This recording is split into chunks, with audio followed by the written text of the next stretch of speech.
আসসালামু আলাইকুম রহমতুল্লাহি বারাকাতুহ।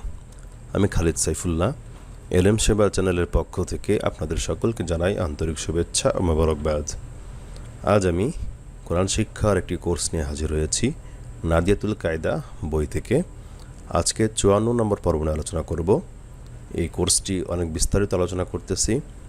আমার এই নাদিয়াতুল কায়দা বই থেকে আমার আরও একটি কোর্স আছে, সংক্ষেপে মাত্র 27টি পর্বে, 27টি পর্বের কোর্স আর কি। তো আপনারা চাইলে সেটা দেখতে পারেন। এছাড়া কোরআন শিক্ষার বেশ কয়েকটি কোর্স আমার চ্যানেলে রয়েছে। আপনারা যে কোনো একটি যদি মনোযোগ সহকারে দেখেন, আশা করি কোরআন শিখতে পারবেন আল্লাহর রহমতে। এছাড়াও আমার চ্যানেলে আমপারার অধ্যায়, নাজেরার অধ্যায়, মাসনুন দোয়ার অধ্যায়, বিভিন্ন অধ্যায় রয়েছে, বিভিন্ন ভিডিও রয়েছে। আপনারা চাইলে সেগুলো দেখতে পারেন। আর আপনারা যদি আমার কাছে অনলাইনে কোরআন শিখতে চান, অবশ্যই আমাকে মেল করবেন। মেল অ্যাড্রেস স্ক্রিনে দেখতে পারবেন, অথবা ডিসক্রিপশন বক্সেও দেখতে পারবেন। আমাকে মেল করবেন, আমি আপনাদের সাথে যোগাযোগ করব ইনশাআল্লাহ। আমার কাছে দেশ ও দেশের বাইরে বিভিন্ন জায়গা থেকে আমার কাছে স্টুডেন্ট পড়ে। আপনিও চাইলে পড়তে পারেন। কীভাবে পড়াবো পার্সোনালভাবে। তো আজকে 54 নম্বর পর্ব নিয়ে আলোচনা করব।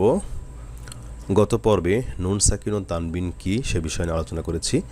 আজকে নুন সাকিন ও তানবিনের একটি নিয়ম ইজহার নিয়ে আলোচনা করব। নুন সাকিন ও তানবিনের যে 4টি নিয়ম আছে, 4টি নিয়ম শেষ হইলে আমি একটি ভিডিও বানাবো, যেটা শিখলে বা সেই পর্বটি দেখলে আপনারা নুন সাকিন ও তানবিনের একটা সহজ নিয়ম আছে, সেই নিয়মটা আপনারা সহজে শিখতে পারবেন। সেই পর্যন্ত আমার সাথে থাকবেন। আমি চেষ্টা করব আপনাদেরকে সহজভাবে কীভাবে শেখানো যায় সেটা ইনশাআল্লাহ সামনে দেখাবো। তো আজকে যে মূল নিয়ম সেটা দেখেন, ইজহার অর্থ স্পষ্ট করে পড়া। ইজহার অর্থ স্পষ্ট করে পড়া। ইজহারের হরফ হল 6টি: হামজা, হা, আইন, হা, গাইন, খ। এই 6টি হরফ যখন নুন সাকিন ও তানবিনের পরে ইজহারের 6টি হরফের যে কোনো একটি হরফ আসলে উক্ত নুন সাকিন ও তানবিনকে গুন্না ছাড়া স্পষ্ট করে পড়তে হবে। অর্থাৎ নুন সাকিন ও তানবিন, দেখুন আমি এখানে আপনাদেরকে একটু বিস্তারিত দেখাই। এই যে এখানে নুন সাকিন আছে, এই যে আইন নুন জবর আন, এটা হলো নুন সাকিন, নুনের উপর সাকিন, নুন সাকিন। আর তানবিন, এই যে দেখুন এটা হলো তানবিন, এই যে 2 পেশ, এটা হলো তানবিন। তো এই নুন সাকিন এবং তানবিন যখনই আসবে, খেয়াল করবেন পরের অক্ষরটা কী অক্ষর আসছে, এই পরের অক্ষরটা কী অক্ষর আসছে এবং এরপরে কী অক্ষর আসছে। এখানে আসছে হা, নুন সাকিনের পরে কী আসছে, হা আসছে। তানবিনের পরে কী অক্ষর আসছে, আইন আসছে। এখানে দেখুন তানবিন, রয়ের উপর 2 পেশ, তানবিন, তানবিনের পরে কী অক্ষর আসছে, গইন আসছে। এই যে নুন সাকিন, দেখুন এই নুন সাকিনের পরে কী অক্ষর আসছে, হা আসছে। নুন সাকিন এবং তানবিন যখনই আসবে তখনই আপনাকে খেয়াল করতে হবে পরের অক্ষরটা কী অক্ষর আসছে। এরপর আপনি চিন্তা করবেন যে অক্ষরটা কি ইজহারের নাকি ইদগামের নাকি ইকফার না কোন হরফের। তারপর আপনি ডিসাইড করবেন যে গুন্না হবে কি না। এই জন্য আমার সহজ একটি নিয়ম রয়েছে, সিম্পলভাবে আপনাদেরকে বলি একটু সংক্ষেপ করে, যে আমার সহজ নিয়মের মধ্যে আরবি হরফ যে 29টা আছে, এই 29টা হরফের মাত্র 8টি হরফ যদি নুন সাকিন তানবিনের পরে আসে তাহলে গুন্না হবে না, বাদ বাকি 20টি হরফ আসলে গুন্না করে পড়তে হবে। এটা হলো আমার সহজ নিয়ম, সেখানে আমি বিস্তারিত আলোচনা করব। তো এটা আপনাদের জানা থাকা দরকার যে ইজহারের হরফ 6টি। আপনি মুখস্থ রাখতেও পারেন, নাও রাখতে পারেন, কিন্তু জানা থাকা লাগবে ইজহারের যে একটি নিয়ম আছে এটা জানতে হবে। আমরা সাধারণত ইজহার, ইদগাম, ইকলাব, ইকফা এইসব নিয়ম জানি, অনেকে মুখস্থ করি, খুব ভালোভাবে মুখস্থ করি, কিন্তু আমরা যখন কোরআন পড়তে যাই তখন আমাদের গুন্নাগুলো হয় না, কারণ আমরা ঘোলাই ফেলি। এই জন্য একটি কথা যদি আপনারা শিখতে পারেন, আশা করি পড়ার ক্ষেত্রে খুব সহজে আপনি পড়তে পারবেন। তো এটা হলো নুন সাকিন তানবিনের ইজহারের নিয়ম। নুন সাকিন তানবিনের পরে ইজহারের 6টি হরফের যে কোনো একটি হরফ যদি আসে তাহলে গুন্না ছাড়া, অর্থাৎ গুন্না করা যাবে না, স্পষ্ট করে পড়তে হবে। এখন আমি আপনাদেরকে 1 লাইন পড়ে দেখাবো, যেহেতু এটা 3 লাইন, আমি আগামী পর্বে 2 লাইন দেখাবো। দেখুন এই লাইনেও আগের মতো এরকমভাবে থামার চিহ্ন দেওয়া নাই, পুরো 1 লাইন একনা দেওয়া আছে। এখানে বেশ কয়েকটি শব্দ রয়েছে, আপনারা সেখানে কমা দিয়ে নেবেন এবং ততটুকু করেই পড়বেন। তো এখানে আনহু মালহু এটুকু একটা শব্দ বা আয়াত, আন আমতা এখানে একটা, মিন হাবলিল ওয়ারিদ এখানে একটা, 1 2 3 লাইন রয়েছে, একটা ছোটো একটা বড়। তো আশা করি আপনারা নিচের লাইনগুলো পরে আগামী পর্বে দেখাবো ইনশাল্লাহ, আর নিচের লাইনগুলো ইনশাল্লাহ আগামী পর্বে দেখাবো। আজকে এই লাইন নিয়ে আলোচনা করব। দেখুন আইন নুন জবর আন, হা পেশ হু, আনহু, নুন সেকেন্ডের পর কী আসছে, হা আসছে।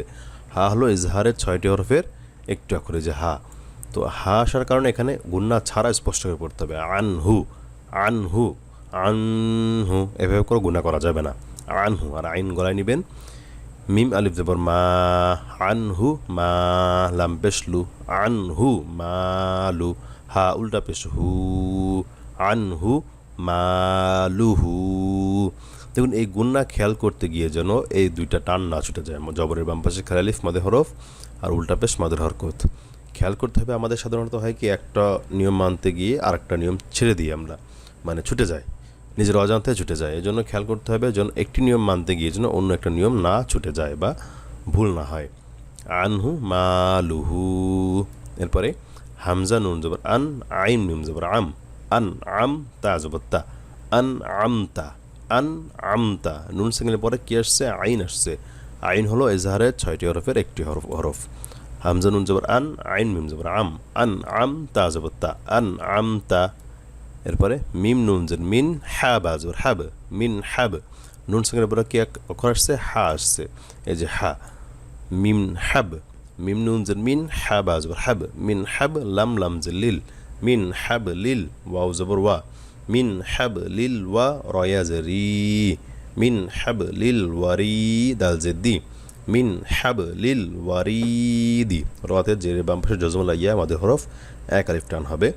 মিন হাব লিল ওয়ারিদি, মিন হাব লিল ওয়ারিদি। আপনারা বেশিতে বেশি বানান করবেন, যদি রিডিং পড়তেও পারেন তারপরেও বানান করবেন, কারণ যত বেশি বানান করবেন তত সুন্দরভাবে আপনি কোরআন দেখে দেখে পড়তে পারবেন, নাজরা পড়তে পারবেন। তো আজকে ইনশাআল্লাহ এই পর্যন্ত থাকবে, আগামী পর্ব দেখার আমন্ত্রণ। আল্লাহ তাআলা সকলকে ভালো রাখুক, সুস্থ রাখুক।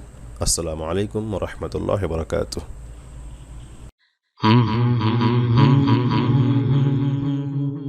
এলেম সেবা সর্বদা মানুষের কল্যাণে।